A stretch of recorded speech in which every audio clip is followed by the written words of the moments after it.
Even though Lexus has built some of the most reliable cars like previous generation GX, previous generation LX, and the infamously reliable 3.5-liter V6, unfortunately there's 3 Lexus in 2026 I would avoid like the plague. Catastrophic engine failures, electrical gremlins, and a whole plethora of other issues. Let's get into it now. Life's too short to drive boring cars. This is the first one on the list that unfortunately I can't recommend for 2026. Initially when it came out, everybody was promising it was going to be a great replacement for the outgoing V8 engine that you found in the GX460 and 470, the brand new latest and greatest GX550. It has very much the looks of the Toyota product. You get the third row. It's a great vehicle, and I really wanted to love this vehicle, and time will tell whether it's still worth owning. But currently today, as we know it, with all of the massive recalls related to engine failures, I can't in my right good mind advise buying one of these brand new vehicles. You get the big glorious 22-inch rims. You see what Lexus has done at the rear finishing on this beautiful tail light. You get the light bar across the back on this GX550, and of course you do get the 3-row. You do get all of the off-roading technology, but unfortunately you do get a host of problems with this, and that's why I wouldn't justify buying one of these this year, at least until the recalls have mounted and gone away. You do get some great detailing. I love the off-roading features like this. This feels very much like a Jeep, has a very Hummer-like, Hummer-esque kind of look to it. And look, even LED headlights, beautiful Lexus grille, very utilitarian. You get the big bulky shoulders right here, absolutely glorious. Of course, you get lots of great detailing on the top, roof racks there, and an absolute beautiful stance. It looks very utilitarian. It's slightly boxy, but that's the point. For those people that don't want those unibody lightweight SUVs, this one's built on a ladder frame chassis. It is a truck mounted vehicle. It's sturdy, it's robust, but unfortunately the engine under the hood is a big problem. Now the transmissions have been solid with these, and as well most of the electrics on these vehicles have not really been a problem, but sadly Lexus has struggled because they have under here the new revised engine called the V35A. That's a 3.4-liter twin turbo V6. Unfortunately replaced the previous generation V8s that were notoriously reliable, almost to a fault where people got bored of them. They were just too reliable, too dependable. But now you have this V6, 3.4 liters of displacement, turbos, direct injection, and unfortunately there's been a whole host of failures. Doesn't restrict it just to this model. There's other Toyota models like the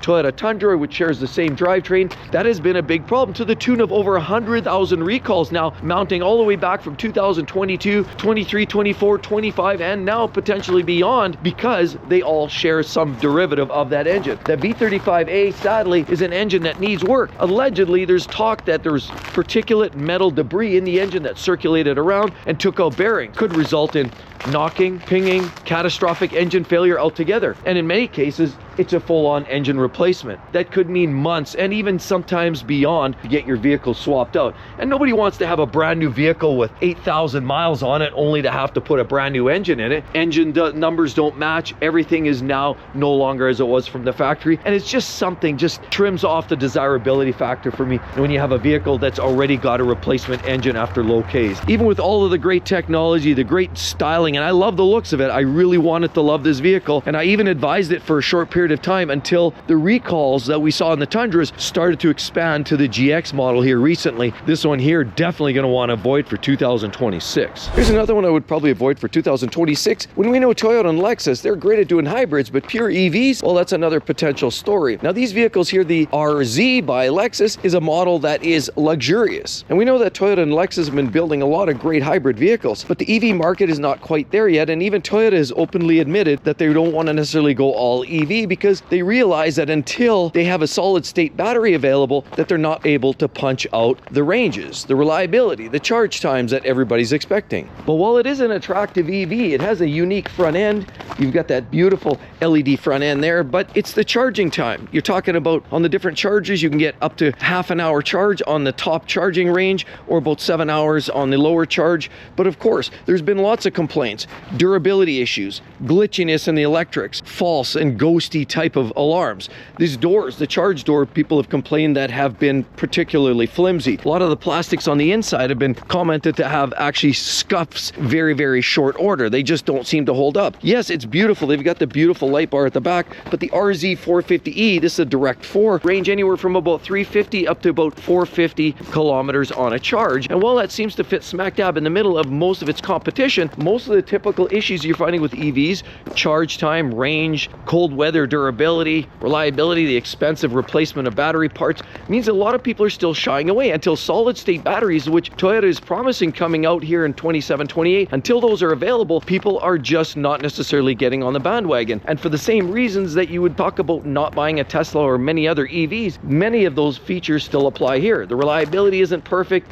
with glitches and faults and alarms, and of course the high cost when you can get a lower cost gas version of this that essentially does the same thing. It's much easier to service, you're not tethered to the wall like you are right here, and for that reason, until you get solid state batteries where you can get maybe 8 or 9 or 1,000 kilometers on a full charge, it just to me doesn't make sense to buy one of these still yet in 2026. Wait another couple years, wait till Toyota and Lexus start releasing those solid state batteries, then you've maybe got a winner. But until then, even with all the flashy headlights and the big beautiful wheels and the nice little trim around there, look, LC500 mirrors, lots of glass on the top and two-tone handles, it's not an ugly vehicle by any stretch of the imagination, but unfortunately battery technology is still a little bit lacking, and quite honestly for the cost you're better off trying just about any other Lexus, including the NX. Before I get to the brand new Lexus that I would definitely never buy this year in 2026, right here is an example of a vehicle if you don't necessarily need to go new, maybe consider buying used, because this vehicle would do a great job of replacing the vehicle I'm about to tell you about here shortly, because this vehicle here is the outgoing, the older generation GX460. And the GX460, the GX470s, they carry the naturally aspirated V8 engine under the hood. Direct injection, you get a host of different off-roading technologies. The beauty is it's also basically built on a ladder frame suspension, and it's ultimately rugged, robust. It's a truck-like chassis, and these vehicles are essentially built to go off-roading. Think about the Land Cruiser Prado and some of these other Land Cruisers out there that have been there over the years that have been bulletproof and lasted through the test of time in some of the harshest conditions, off-roading in the desert, in the jungle, you name it. And these vehicles are some of those that were the reason they garnered that type of reputation, because they're older generation, NA engine, V8, strong, torquey, and just ultimately reliable. They don't leave you stranded. Yeah, you get the older technology and headlights. Sure, you get the smaller wheels, but guess what? You still get step guards, you get beautiful handles with old school key access like that. You will get sunroofs in many cases, and you do get a beautiful vehicle. I mean, it is a little dated, but let's be honest, it's rugged, robust, and it does everything you ask it to do. This might actually be a good solution if what I'm about to show you next isn't going to cut the mustard. I want you to drop a line. If you have any questions on any of these Lexus vehicles and the ones I featured that I definitely wouldn't buy, I'd love to hear from you. Or maybe you've considered buying one of these, or possibly you're even an owner of one of those models. Even more importantly, I'd love to hear if you've had any problems. But this is in fact the other Lexus in 2026 I definitely wouldn't buy. Not because it isn't pretty, not because it isn't robust, not because it doesn't get good mileage, and not because it doesn't perform well or tow well. It does everything, and it does it in a very luxurious way. But unfortunately, this full-size SUV is one that also is subject to major recalls. Sure, you get the big beautiful grille on there. I love this.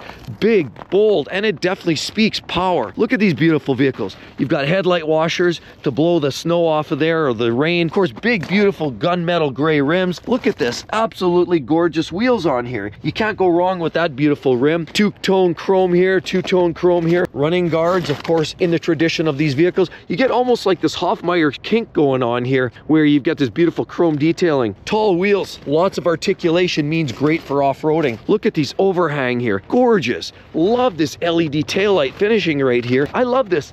But it's the LX600 that sadly is subject to a mass amount of recalls. There is a lot of plastic on this vehicle, but the interior is still very well put together. The transmission's solid, the electrics are pretty consistent, but unfortunately it's that V35A I spoke of in the GX550. You may want to look at one of the older outgoing LX. You might want to look at the outgoing GX models with the V8s because they're robust. This V35A, as I said in the GX model, subject to over 100,000 recalls, which includes the LX600, the GX550, the Toyota Tundra, and beyond. Unfortunately, it's a great engine with great performance attributes, but it's just too problematic right now. Most people say, well, never buy the first year. Well, the way it's shaping up with these Toyotas and that particular V6 engine, 3.4 liters, you almost want to not buy the first 5 years. I mean, hopefully by now you'd think that they've got it sorted, but they clearly don't. And Toyota and Lexus have been struggling with that. You know, there's no point in having a beautiful paint job and all of the great tech and the black chrome when in fact that vehicle is going to be sitting in the shop for the next 6 6 months waiting for a new engine. But for now, I would definitely skip that. It's not worth the troubles. It's certainly not worth the hassle. And unfortunately, it's almost an engine replacement waiting to happen. But with all of that said,